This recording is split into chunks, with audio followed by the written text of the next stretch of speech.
Miqueas capítulo 6, versículos del 6 al 8. Dice su palabra: ¿Con qué me presentaré ante Jehová y adoraré al Dios Altísimo? ¿Me presentaré ante Él con holocaustos, con becerros de un año? ¿Se agradará Jehová de millares de carneros o de 10,000 arroyos de aceite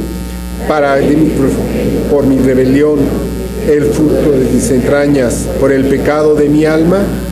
Oh hombre, Él te ha declarado lo que es bueno. ¿Y qué pide Jehová de ti? Solamente hacer justicia y amar misericordia y humillarte ante tu Dios. Amén. Gloria a Dios. Puede tomar asiento, por favor. Y ahí en su lugar vamos a leer, voy a leer, abra su Biblia por favor, en el Evangelio según San Mateo capítulo 5.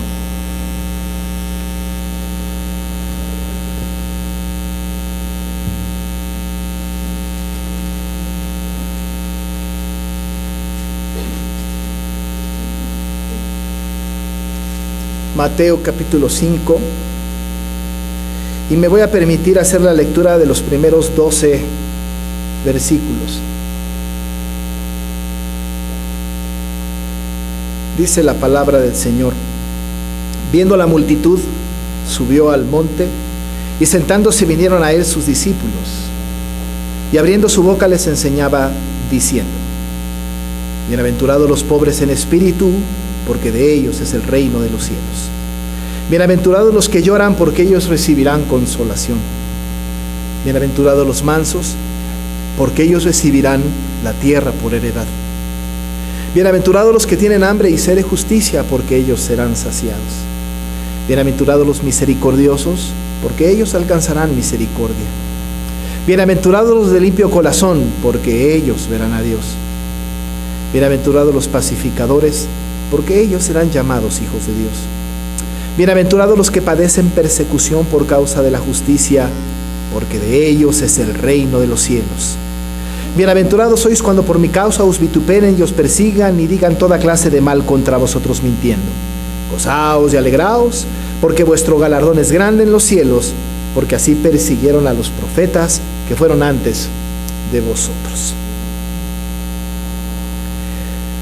Amados hermanos, estamos iniciando esta serie de sermones que tienen que ver con el sermón de El Monte. Le hicimos una pequeña introducción la semana pasada en donde hablábamos acerca de la necesidad de este sermón debido a la circunstancia por la que las iglesias, los cristianos de este tiempo estamos pasando, que tiene que ver en muchos de los casos, no en todos los casos, con la superficialidad de nuestra fe. Y estamos hablando de lo importante que es hacer un esfuerzo deliberado, un esfuerzo intencionado para buscar la vida de santidad, la santidad. Hablamos un poco de la santificación y dijimos lo importante que es nuestro papel en la santificación. Hemos hablado con mucha puntualidad acerca de este tema y hemos dicho que la santificación no trae como consecuencia la justificación. Eso sería salvación por obras. Al contrario, la justificación trae como consecuencia la santificación, porque una vez habiendo nacido de nuevos, habiendo sido justificados por Cristo, entonces vivimos una vida de santificación y buscamos la santidad y procuramos la santidad. Así que hemos hecho un análisis completo acerca de la importancia de este texto, en donde de alguna manera bastante concreta, muy aterrizada, muy para nosotros, con temas muy todavía actuales, el Señor Jesús en este discurso maravilloso pone pues entonces el dedo en la llaga para que nosotros podamos entender que nuestra propia santificación, la vida de santidad, tiene que ver no con los conceptos que nosotros pensamos como cayendo en el humanismo de este tiempo o las filosofías de este tiempo, sino que tienen que ver con lo que Dios dice en su palabra, cómo debemos nosotros ser santos. Así, entonces nos enseña cómo controlar la ira, cómo tratar los temas de la ley, cómo hablar acerca de nuestras condiciones respecto de los otros, y nos habla incluso de nuestros asuntos devocionales, cómo oramos, cómo damos limosna, cómo ayunamos y cosas de esta naturaleza que nos ayudan a caminar pues en este camino de santificación. Finalmente lo que hicimos es establecer un vínculo entre la ley y la gracia, y dijimos que la ley sin gracia no es ley y que la gracia sin ley pues no es gracia, es absolutamente necesaria, y tanto así que el Señor apela constantemente a la ley y con expresiones como habéis oído que fue dicho no matarás, o no cometerás adulterio, o no hurtarás, y el Señor hace un matiz importante de gracia maravillosa acerca de cómo debemos interpretar la ley, de tal manera que Él automáticamente nos ubica otra vez en la importancia de la ley para obtener la gracia, no como consecuencia, sino porque tiene que ir juntas. Pero ahora vamos a ir en el detalle del pasaje que tenemos enfrente. Son 3 capítulos, y son 3 capítulos que son absolutamente necesarios para la vida de los creyentes. Este sermón es un sermón maravilloso. Estableceremos a partir de este día entonces un estudio minucioso de la expresión bíblica, y vamos a ir verso por verso. Incluso vamos a tomar cada bienaventuranza en un sermón distinto, así que sí vamos un poquito a tardar, pero lo que queremos es ir no solamente degustando, sino ir poniendo en el contexto de toda la enseñanza de Jesús dónde están ubicadas estas bienaventuranzas y su soporte bíblico alrededor de toda la escritura. Así que vamos a tratar de irnos con mucha calma en todo el texto de este pasaje. Hoy iniciamos entonces con esta breve introducción sobre las bienaventuranzas, porque estamos hablando de que esta sermón empieza justamente con las bienaventuranzas, que es muy importante para nosotros entender y darle una lectura cristiana a este concepto de bienaventuranzas que el Señor expresa en este pasaje. Algo importante en el inicio del texto es que el Señor Jesucristo está ante una multitud, está viendo a una multitud. Es importante también los términos griegos del texto, porque en la palabra de Dios las palabras tienen un significado distinto o una connotación distinta cuando nos vamos al idioma original. En el idioma original, cuando nosotros queremos tomar, por ejemplo, la expresión mirar, utilizamos indistintamente mirar y ver como 2 palabras que son sinónimas y casi ni las podemos distinguir. Sin embargo, en el idioma original, tanto mirar como ver, que son 2 palabras que tienen un sentido griego distinto, tienen una intención diferente. De tal manera que cuando aquí la palabra dice que está el Señor viendo la multitud, ese mirar, ese ver, ese es uno de ver con mucha contemplación. Hay 2 expresiones entonces para esto, pero la expresión griega para viendo, o que está ya en gerundio, esta expresión que el Señor utiliza, o Juan utiliza, es que está hablando de que el Señor está teniendo una mirada contemplativa. Me recuerda mucho cuando el Señor ve a aquellos que están ahí y dice que los ve como ovejas que no tienen pastor. Su mirada compasiva respecto de todas las personas que Él observa es una mirada que no tiene que ver con miradas juiciosas como nosotros entendemos el tema juicioso, sino que los ve con una contemplación de tal manera que tiene un corazón conmovido para todas aquellas personas a las que está haciendo Él o está dirigiéndose. Cuando el evangelista nos está hablando de este asunto, dice que el Señor Jesús vio la multitud y evidentemente había una gran cantidad de gente que el Señor estaba viendo. Sin embargo,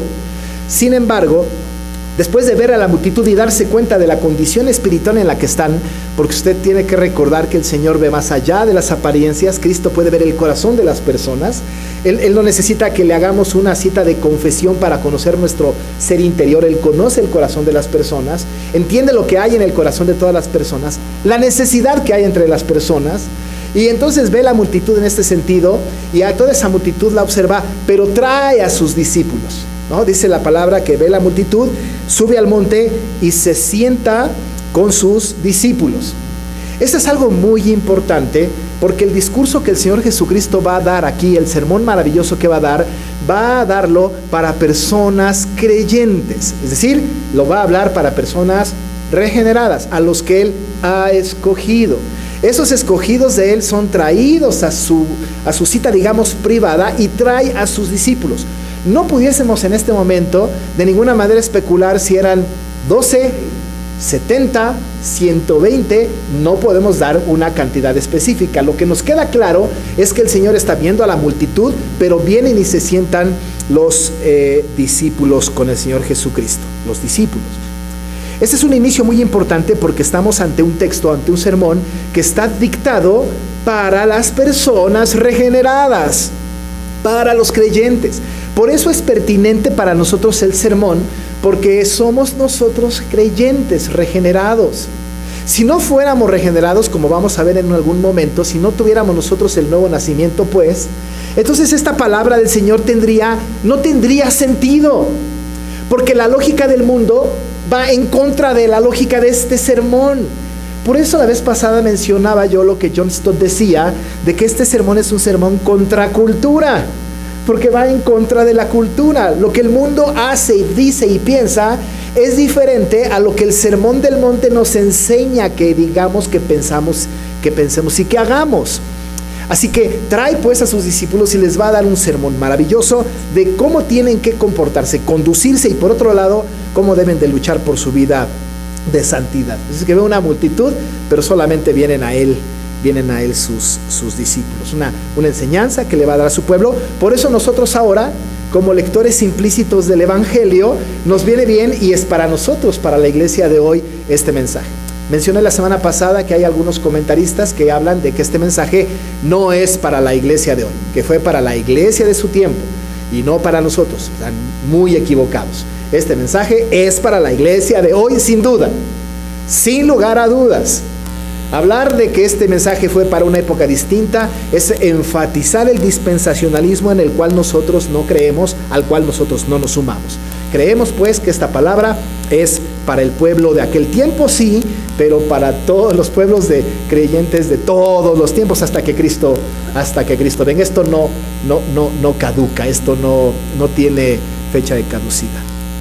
Dicho lo cual, entonces, entendiendo que los discípulos son los que vienen a los pies de Cristo para ser enseñados por Él en este sermón, entonces el Señor abre su boca y les enseña estas palabras. Ahora, quiero decirles que lo que el Señor está haciendo es un trabajo didáctico, ¿no? Es decir, no es un discurso así como que lindo, emotivo, sino tiene un énfasis didáctico. Dice Juan el Evangelista, les enseñaba. Había un afán de que ellos tenían que aprender, entender, y por supuesto en el círculo virtuoso de la enseñanza tiene que haber una aplicación, ¿no? Porque toda enseñanza en este círculo virtuoso tiene que tener pues no solamente la impartición del conocimiento, el entendimiento del conocimiento, sino la aplicación del conocimiento.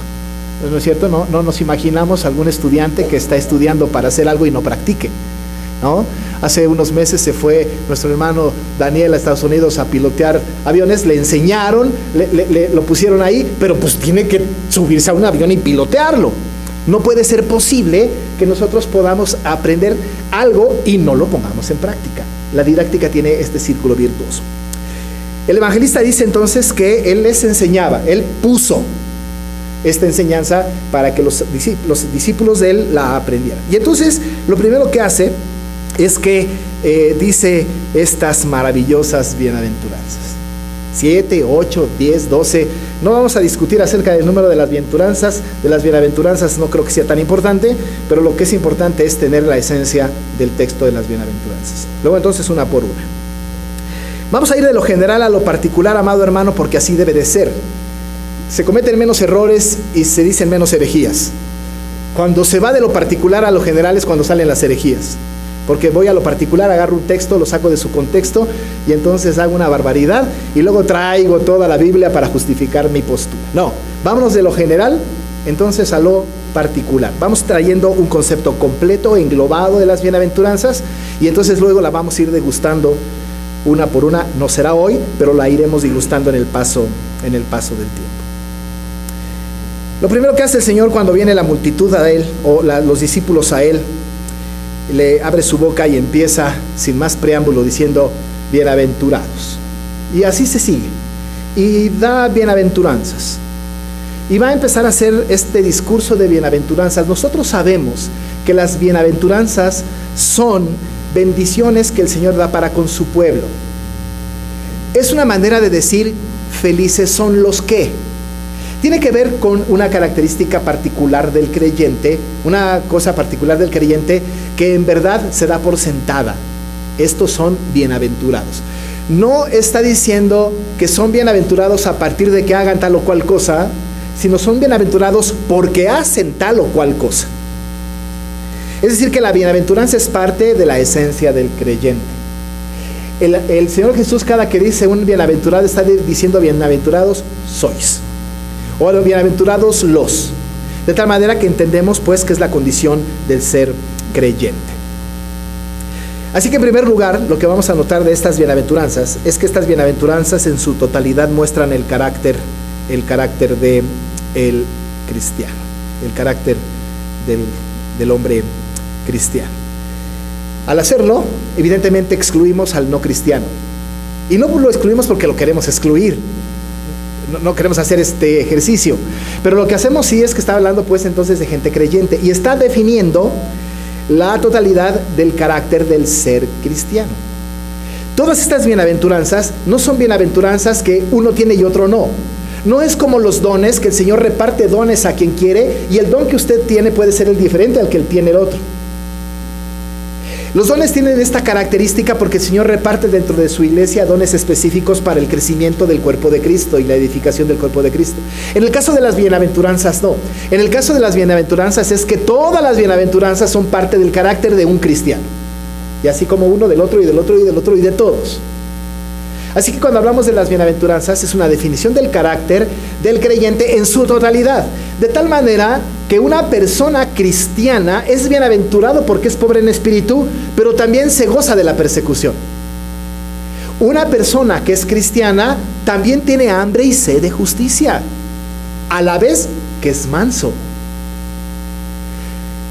Todos nosotros que somos creyentes debemos de forjar nuestro carácter a partir de este principio bienaventurado, y es lo que nos hace felices, es lo que nos da una característica, un carácter del creyente, es lo que nos da reflejo en el mundo, es lo que nos hace tener un rostro en el mundo en donde nosotros somos felices, bienaventurados porque somos pobres en espíritu.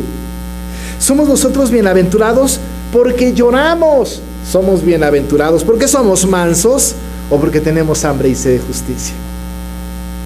Somos bienaventurados, felices. Nota que de repente esto contrasta con el mundo. El mundo dirá hoy, ¿de veras eres feliz cuando te persiguen y dicen toda clase de mal contra ti mintiendo? ¿De verdad eres feliz cuando eres pobre? ¿En verdad eres feliz cuando te tratan mal y tú respondes con mansedumbre? ¿Dónde se ha visto semejante cosa? Pero no, dice la Biblia, son bienaventurados, felices. En su totalidad, todas las bienaventuranzas muestran el carácter del cristiano. Si usted se pone a leer de nuevo las bienaventuranzas, se podrá dar cuenta de cuánta necesidad tenemos de que se nos recuerde cada una de ellas. Por supuesto que tiene que haber una explicación de cada una, porque usted preguntará ahora y en su mente podrá estar, ¿a qué se refiere con pobres de espíritu? ¿Por qué somos bienaventurados cuando lloramos? ¿Llorar por qué? ¿Porque me duele algo? ¿Porque perdí un ser amado? ¿Por qué? Hay muchas preguntas alrededor de las bienaventuranzas, pero es necesario entrar en los detalles. ¿Por qué soy bienaventurado cuando tengo hambre? ¿De qué se trata la justicia? Porque soy bienaventurado cuando soy pacificador. Es decir, que cada uno de los conceptos chocan con la historia del mundo, con la cultura de nuestro tiempo, y tiene que ser absorbida por nosotros que somos ciudadanos del reino.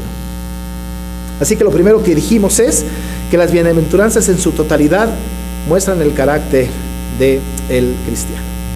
Pero en segundo lugar, amado hermano, las bienaventuranzas no son cualidades naturales, sino una disposición que produce la gracia. No son, como acabo de mencionar, cualidades naturales, sino una disposición que produce la gracia. Estas bienaventuranzas son resultado, están producidas por la gracia. ¿Cómo es esto? Evidentemente, haciendo una relación con lo que dijimos hace un momento con respecto a lo que estamos diciendo ahora, es que si estas bienaventuranzas son para gente regenerada, le doy una noticia. Nosotros que somos regenerados, recibimos de su gracia, la gracia salvadora de Dios. ¿No se acuerda lo que dijo Pablo a los Efesios? Porque por gracia sois salvos. Nosotros somos salvos por gracia, no por una obra que nosotros hayamos hecho, como dice el texto, no por obras para que nadie se gloríe. De tal manera entonces que nosotros tenemos gracia delante de Dios porque recibimos su gracia. No somos dispensadores de gracia, sino somos receptores de su gracia. Y porque soy receptor de su gracia, entonces de gracia recibo, de gracia doy. Yo que soy receptor de su gracia, ustedes que son receptores de su gracia, nosotros que hemos tenido de su gracia, se ha producido en nosotros estas bienaventuranzas. Parte de su gracia, aquello que ha transmitido a nosotros, es lo que nos hace ser felices en la pobreza de espíritu, es lo que nos hace felices al llorar, es lo que nos hace felices en la mansedumbre, o incluso es lo que nos hace felices porque dice la palabra: gozaos y alegraos, porque vuestro galardón es grande en los cielos, porque así persiguieron a los profetas que fueron antes de vosotros. Por su gracia, por una disposición de gracia. Así que no son cualidades naturales, no se cosechan, no se trabaja por ellas, sino que vienen como un regalo de su gracia. Ahora quizá podamos entender un poco más que un no creyente no puede tener estas bienaventuranzas porque no ha sido objeto de la gracia del Señor. Igual y puede tener este tipo de conductas, ¿no? Pero son imitaciones que no le funcionan en una vida de santidad que no tiene, porque ya dijimos que la santificación no produce justificación. Así que estamos hablando en este término que las bienaventuranzas no son cualidades naturales, sino una disposición que produce gracia. El Salmo 1, que es muy lindo, habla también de bienaventurado, ¿no? El varón que no anduvo en consejo de malos, ni estuvo en camino de pecadores, ni en silla de escarnecedores asentado. Pero dice que es bienaventurado este hombre, porque en la ley de Dios está su delicia, y en su ley camina de día y de noche. Es bienaventurado, es feliz, porque está siendo instruido en la gracia del Señor, en los caminos del Señor, y el hombre es feliz. Así que no son cualidades que se puedan aprender como que vienen inherentemente por la gracia de nuestro Salvador. Ustedes y yo estamos obligados espiritualmente a ser bienaventurados porque hemos recibido de gracia la salvación. Y tenemos este carácter cristiano, un carácter ejemplar de aquellos que entendimos la gracia de nuestro Señor. Y por el Espíritu Santo es posible que todos los regenerados podamos experimentar esta bienaventuranza. Excluye la queja, excluye las situaciones incómodas de nuestra vida y nos hace felices, pues nos hace bienaventurados. Pero la tercera cosa es que las bienaventuranzas, estas bienaventuranzas contrastan entre dos reinos. Es muy importante que cuando se predica el Sermón del Monte se hable acerca del reino. A veces hablamos del reino de los cielos o el reino de Dios. En realidad es un poco difícil poder distinguir cuál de las dos. Hablamos de lo mismo, quizá con dos expresiones distintas. Quisiéramos nosotros entender el tema del reino porque desde el punto de vista humano, ¿no? Desde el punto de vista de nuestra lógica humana, otra vez, nosotros queremos ubicar geográficamente un reino, como si habláramos del Reino Unido, está en el mapa en algún punto. El reino de tal o cual están en un mapa en un sitio. Cuando, por ejemplo, los reyes en el Antiguo Testamento establecían su plenipotencialidad, hablaban de sus reinos y su reino estaba geográficamente ubicado. Pero cuando hablamos del reino de los cielos, hay un mapa que nos diga, si buscamos en Waze o Google Maps, reino de los cielos, nos dará la ubicación precisa y lo que tardamos en llegar. ¿Habrá algún punto donde nosotros podamos encontrar geográficamente esto? Desde luego que no. Cuando hablamos del reino de los cielos o el reino de Dios, estamos hablando de algo completamente distinto a una ubicación geográfica. Cuando el Señor Jesús vino a los discípulos después de que murió, los discípulos le preguntaron, ¿restaurarás el reino a Israel en este tiempo? Él dijo, no os toca a vosotros saber los tiempos ni las sazones que Dios puso en su sola potestad, pero recibiréis poder cuando haya venido sobre vosotros el Espíritu Santo. Y entonces me seréis testigos en Jerusalén, toda Judea, Samaria y hasta lo último de la tierra. El entendimiento y el concepto del reino era distinto porque ellos pensaban en un reino terrenal. Y un reino terrenal implica insubordinación de aquellos fieles al reino para derrocar a otro reino. Espiritualmente esto es verdad. El reino de Dios ha derrocado al reino de las tinieblas. Cuando nosotros leemos el Sermón del Monte, específicamente las bienaventuranzas, estamos hablando del contraste entre dos reinos. Pero cuando hablamos de estos dos reinos, estamos hablando entonces de dos cosas que están en el mundo de lo espiritual. Es tan claro que la primera bienaventuranza y la última, según quien interprete cuántas bienaventuranzas son, terminan hablando del reino de los cielos. Por ejemplo, en el versículo número 3, que es la primera bienaventuranza, habla de los pobres en espíritu y dice, porque de ellos es el reino de los cielos. Y el versículo 10, cuando habla de los que padecen persecución, dice, bienaventurados los que padecen persecución por causa de la justicia, porque de ellos es el reino de los cielos. Entonces nos está hablando de un reino específico, el reino de los cielos. Pero si estamos contrastando el reino de los cielos con otro reino, entonces tenemos que identificar el otro reino. ¿Cuál es? Cuando nosotros no somos creyentes, cuando no hemos nacido de nuevo, cuando seguimos atados a esta vieja manera de vivir, o estamos más bien en el otro lado como personas no cristianas, estamos viviendo bajo el dominio de un reino. El reino que domina al que no es regenerado es el reino de las tinieblas, cuyo rey es el príncipe de la potestad del aire. Estamos hablando de un reino que no le pertenece, aunque Dios tiene control sobre todos estos reinos, o sea, sobre todo, absolutamente todo, pero estamos hablando de un reino que está gobernado por Satanás, pues por el enemigo. Este reino es un reino nocivo, es un reino que no es del creyente, es un reino que no nos domina a nosotros, o por lo menos no nos debería de dominar. El apóstol Pablo a los Colosenses, en el capítulo 1, dice de una manera muy concreta,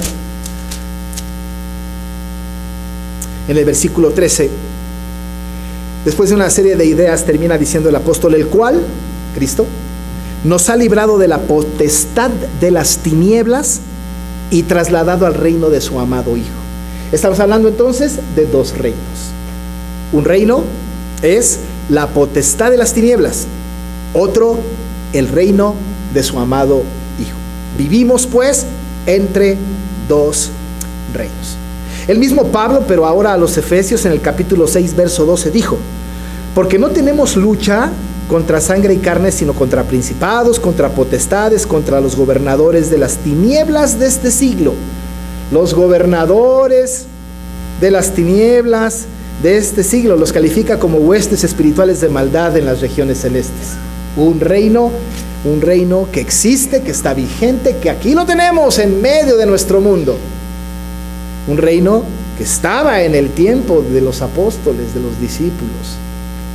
Por eso primera de Juan 2:16 dice, no améis al mundo, ni las cosas que están en el mundo. Si alguno ama al mundo, el amor del Padre no está en él. Porque todo lo que hay en el mundo, 1, los deseos de la carne, 2, los deseos de los ojos, y 3, la vanagloria de la vida, no provienen del Padre, sino del mundo. Así que entonces, cuando estamos estudiando las bienaventuranzas, tenemos que entender que está contrastando entre dos reinos. Y no menciona al otro reino, pero evidentemente al poner el reino de los cielos en la escena, establece entonces un contraste necesario, que rechacemos aquello y vengamos a este reino, y que seamos ciudadanos de este reino. ¿Sabe que una de las tareas que el Señor hizo y que encierra el Sermón del Monte es eso? Predicar el Evangelio del reino. Si usted, por ejemplo, nota en el capítulo número 4 de Mateo, que estamos en Mateo, la tarea que el Señor hace en el versículo 23. Mateo 4:23 dice, y recorrió Jesús toda Galilea, enseñando en las sinagogas de ellos y predicando el Evangelio del reino. y sanando toda enfermedad y toda dolencia en el pueblo. Esto lo dice el Señor en el 4:23. Luego dice el sermón del monte completo. Espera un poco de tiempo y en el capítulo número 9 de Mateo cierra exactamente con ese mismo versículo. 9:35 dice: recorría Jesús todas las ciudades y aldeas, enseñando en las sinagogas de ellos y predicando el evangelio del reino y sanando toda enfermedad y toda dolencia en el pueblo. Es exactamente el mismo versículo. Uno en 4:23, otro en 9:35. Pero lo que está haciendo el Señor es enseñando, predicando el evangelio del reino. El hombre cristiano, a diferencia del no cristiano, está comprometido con el reino de Dios. Pero en fin, ¿dónde está? ¿Estará en Roma? ¿En Jerusalén? ¿Dónde está? El reino de Dios mora en el corazón del creyente. El reino de Dios es invisible. No tiene un lugar geográfico, sino que mora en el corazón del regenerado. Y gobierna el corazón del regenerado en lo particular y gobierna a los regenerados en general. Gobierna pues a su iglesia. Y nosotros somos ciudadanos de ese reino y nos tenemos que conducir como ciudadanos de ese reino. Pero qué difícil es. Qué complicado es.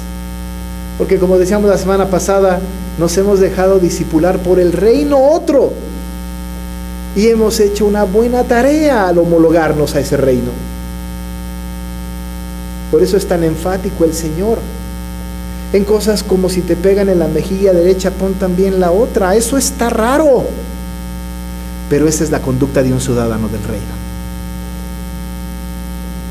Así que el sermón, las bienaventuranzas, también contrastan entre los dos reinos. Y a manera de resumen, amados hermanos, este mensaje es solamente para los regenerados, para nosotros, que bien nos viene aprenderlo, estudiarlo, asimilarlo y vivirlo.